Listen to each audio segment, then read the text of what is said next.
जब वैज्ञानिकों की एक टीम केदारनाथ की भीमशिला पर रिसर्च करने पहुंची और वहां जाकर उन्हें जो हासिल हुआ उसे देखकर हर कोई हैरान था, क्योंकि चमत्कार ही कुछ ऐसा था जिसे जो भी सुन रहा था उसके पैरों तले जमीन खिसक रही थी।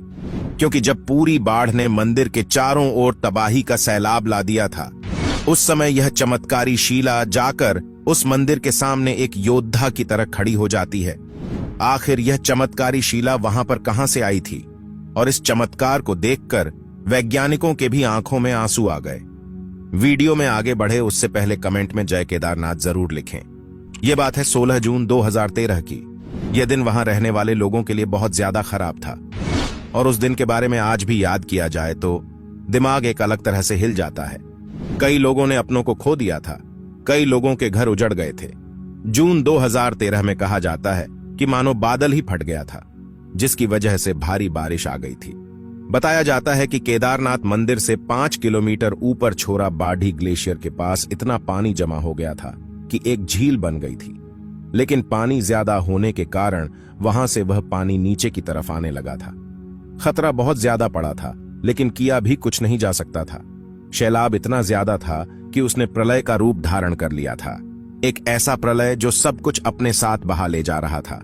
उस समय जिस भी आदमी ने इस महाप्रलय को देखा, उसके मन में केवल एक ही सवाल उठ रहा था कि अब कोई नहीं बचाने वाला है। और पानी केदारनाथ मंदिर की तरफ भी इतना ज्यादा बढ़ गया था कि मंदिर के बचने के भी चांसेस कम थे। लेकिन वह कहते हैं ना कि ऊपर वाला रक्षा हमेशा करता है। बाबा केदारनाथ अगर हाजिर हो तो किस बात का डर है? और बाबा केदारनाथ का चमत्कार कुछ साधुओं ने अपनी आंखों से देखा था। वहीं दूसरी तरफ 16 जून को रात को 8:30 बजे के करीब ऊपर की पहाड़ी से पानी का सैलाब मंदिर की तरफ बढ़ना चालू कर देता है। मंदिर के आसपास मौजूद लोग भी डर गए थे। कई लोगों ने तो इधर उधर भागना ही उचित समझा, मगर कई सारे तीर्थयात्री मंदिर के अंदर ही ठहर गए थे और आपस में ही बातें करने लगे कि सब कुछ सही हो जाएगा। लेकिन जिस प्रकार पानी का बहाव इतना तेज था, इन लोगों को मन ही मन यह पता लग चुका था कि अब हम बच नहीं पाएंगे, क्योंकि मंदिर चारों तरफ से पानी से घिर चुका था। पानी के साथ पत्थर और चट्टानें ऊपर से आ रही थीं। इस भयंकर सैलाब ने पूरी केदार घाटी को उजाड़ दिया था। जो भी आ रहा था उसे 12 अपने साथ बहा ले जा रही थी। पहाड़ों में धसी बड़ी बड़ी मजबूत चट्टानें टूटकर पत्थर बन गई थीं, जिसकी वजह से खतरा मंदिर पर भी आन पड़ा था। लेकिन केदारनाथ जब खुद रक्षा करने की ठान लेते हैं तो नदियां तो क्या बार भी अपना रास्ता बदल देती है। और 16 जून के दिन केदारनाथ मंदिर के पास मौजूद साधुओं ने वह चमत्कार अपनी आंखों से देखा था। आखिर क्या था वह चमत्कार जिसने इतनी बड़ी आफत से मंदिर को बचा दिया था? 16 जून को जब पानी मंदिर की तरफ बहुत ज्यादा बढ़ने लगा तो बताया जाता है कि 2 साधुओं ने मंदिर के पास खंबे पर चढ़कर रात जागकर बिताई थी। खंबे पर चढ़े हुए साधुओं ने देखा कि मंदिर के पीछे के पहाड़ से बाढ़ के साथ अनुमानित 90 की स्पीड में एक विशालकाय डमरू जैसी दिखने वाली एक चट्टान मंदिर की तरफ बढ़ रही है। यह पत्थर इतना ज्यादा बड़ा था, अगर पानी के तेज बहाव के साथ सीधा यह मंदिर से जाकर टकराता तो मंदिर के स्ट्रक्चर को पूरी तरह से नुकसान पहुंचा सकता था। लेकिन वह जब मंदिर से महज 50 फीट दूर रहा, तभी अचानक कुछ ऐसा होता है कि वह शिला अचानक वहां पर रुक जाती है। कोई ऐसी चमत्कारिक शक्ति थी जिसने पत्थर को अचानक वहां पर रोक दिया। मंदिर के पास मौजूद लोग इस चमत्कार को देखकर पूरी तरह से हैरान थे, क्योंकि जो आफत अगर सच में मंदिर के नजदीक चली जाती तो न जाने कितना ही नुकसान कर देती। जैसे ही वह चट्टान वहां पर रुकी तो पानी चट्टान से टकराकर 2 भागों में बंटकर मंदिर के बगल से गुजरने लग गया। यह बात राहत भरी इसलिए थी क्योंकि उस समय मंदिर के अंदर सैकड़ों की संख्या में लोग बैठे थे। उन लोगों ने बस मन में यही ठान लिया था कि अब तो हमें केवल भगवान ही बचा सकते हैं, बाकी इस भयंकर बाढ़ से हमें कोई नहीं बचा सकता। साधुओं के अनुसार उस चट्टान को मंदिर की ओर आते देख उन सभी की रूह कांप गई थी और सब लोगों ने मन के अंदर भगवान केदारनाथ का जाप करना शुरू कर दिया था। और बाबा केदारनाथ ने कुछ ऐसा चमत्कार किया कि मंदिर के साथ साथ वहां मौजूद लोगों को भी बचा लिया। बताया जाता है कि उस बाढ़ के अंदर करीब हजारों की संख्या में लोग मारे गए थे, जिसके बारे में आज भी कहा जाता है तो लोग डर जाते हैं। जो लोग जान बचाने के लिए इधर उधर भागे, उनमें से काफी लोगों की जान चली गई। और जिन लोगों ने अपने प्राण भगवान के भरोसे छोड़ दिए, जिन लोगों ने भगवान के मंदिर में शरण ली, उन लोगों की जान बच गई। और इस चमत्कार का सबूत आज भी वह शिला उस मंदिर के पीछे मौजूद है जिसे भीमशिला के नाम से जाना जाता है। अब आपको लग रहा होगा कि आखिर इस शिला का नाम भीमशिला क्यों रखा गया? क्या इसके पीछे भी कोई बड़ा रहस्य छुपा हुआ है? लगभग मंदिर के चौड़ाई के आकार की यह शिला आखिर अचानक मंदिर के पास आकर क्यों रुक गई? जब इस नजारे को लोगों ने देखा तो सबके मन में एक ही सवाल था कि यह कोई प्राकृतिक घटना नहीं है, क्योंकि उस समय बड़ी बड़ी टेक्नोलॉजी वाली इमारतें जमींदोज हो गई थीं। उस समय इतनी विकट परिस्थिति में इस मंदिर को कुछ नहीं हुआ। भगवान शिव के भक्त इसे चमत्कार मान रहे हैं।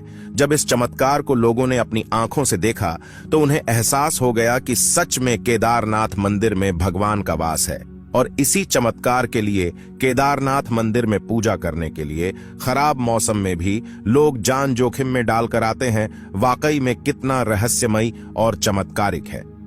केदारनाथ धाम मंदिर को भगवान शिव का पवित्र हिंदू तीर्थ स्थलों में सबसे शुद्ध माना जाता है, और इस मंदिर के बारे में एक बहुत प्रचलित मान्यता है कि जो कोई भी जाकर इस मंदिर में पूजा करता है वह बहुत ही खुशकिस्मत होता है, क्योंकि मान्यता है इस मंदिर में आना हर किसी की किस्मत में नहीं होता। अब चलिए वापस उस शिला की बात पर आते हैं। डमरूनुमा शिला की चौड़ाई लगभग मंदिर की चौड़ाई के बराबर है, जिसने प्रलय का अभिमान चकनाचूर करके इस मंदिर को बिल्कुल भी क्षतिग्रस्त नहीं होने दिया था। भीमशिला कहने के पीछे भी बड़ी इंटरेस्टिंग स्टोरी है। चट्टान की उस जगह पर उपस्थिति और मंदिर की सुरक्षा करने वाले इस विशाल शिला ने कई बातों को जन्म दिया। मान्यताओं के अनुसार कहा जाता है कि भीमशिला को शुरुआत में हिंदू महाकाव्य महाभारत के पौराणिक नायकों पांडवों द्वारा रखा गया था। ऐसा माना जाता है कि पांडव भाइयों में से एक भीम ने इस स्थान पर भगवान शिव केदार बाबा का पीछा किया था, और यह चट्टान उनकी गदा गाड़कर भगवान शिव के मंदिर को बचाने के उनके कार्य का प्रतीक है। भीम से इस संबंध के कारण ही इसे भीमशिला कहा जाता है। आज भी वह चट्टान केदारनाथ मंदिर के पीछे आदिगुरु शंकराचार्य की समाधि के पास खड़ी है। आज लोग इसकी पूजा करते हैं। इस शिला के मंदिर के पास रुकने और मंदिर की रक्षा करने वाले बात से सभी हैरान हैं। इसे मंदिर के प्रतीक विश्वास और विनाशकारी बाढ़ के दौरान हुई चमत्कारी घटनाओं की याद दिलाने वाला माना जाता है। केदारनाथ मंदिर के अंदर 6 माह तक नहीं बुझता है दीपक। दीपावली महापर्व के दूसरे दिन के दिन शीत ऋतु में मंदिर के द्वार बंद कर दिए जाते हैं। 6 माह तक मंदिर के अंदर दीपक जलता रहता है। पुरोहित ससम्मान पट बंद कर भगवान के विग्रह एवं दंडी को 6 माह तक पहाड़ के नीचे ऊखी मठ में ले जाते हैं। 6 माह बाद मई माह में केदारनाथ के कपाट खुलते हैं। तब उत्तराखंड की यात्रा आरंभ होती है। 6 माह मंदिर और उसके आसपास कोई नहीं रहता है, लेकिन आश्चर्य की बात कि 6 माह तक दीपक भी जलता रहता और निरंतर पूजा भी होती रहती है। कपाट खुलने के बाद यह भी आश्चर्य का विषय है कि वैसी की वैसी ही साफ सफाई मिलती है जैसी कि छोड़ कर गए थे। कैसे बना होगा यह मंदिर, अभी भी रहस्य बरकरार। यह मंदिर कटवा पत्थरों के भूरे रंग के विशाल और मजबूत शिलाखंडों को जोड़कर बनाया गया है। 6 फुट ऊंचे चबूतरे पर खड़े 85 फुट ऊंचे 187 फुट लंबे और 80 फुट चौड़े मंदिर की दीवारें 12 फुट मोटी हैं। ये आश्चर्य ही है कि इतने भारी पत्थरों को इतनी ऊंचाई पर लाकर व तराशकर कैसे मंदिर की शक्ल दी गई होगी। खासकर यह विशालकाय छत कैसे खंभों पर रखी गई। पत्थरों को एक दूसरे में जोड़ने के लिए इंटरलॉकिंग तकनीक का इस्तेमाल किया गया है। यहाँ का एक रहस्य यह भी है कि यहाँ हर वक्त मौसम बदलता रहता है। केदारनाथ धाम में एक तरफ करीब 22,000 फुट ऊंचा केदार, दूसरी तरफ 21,600 फुट ऊंचा खर्चकुंड और तीसरी तरफ 22,700 फुट ऊंचा भरत कुंड का पहाड़। न सिर्फ 3 पहाड़ बल्कि 5 नदियों का संगम भी है यहाँ। मंदाकिनी, मधुगंगा, क्षीरगंगा, सरस्वती और स्वर्णगौरी। इन नदियों में अलकनंदा की सहायक मंदाकिनी आज भी मौजूद है। इसी के किनारे है केदारेश्वर धाम। यहाँ सर्दियों में भारी बर्फ और बारिश में जबरदस्त पानी रहता है।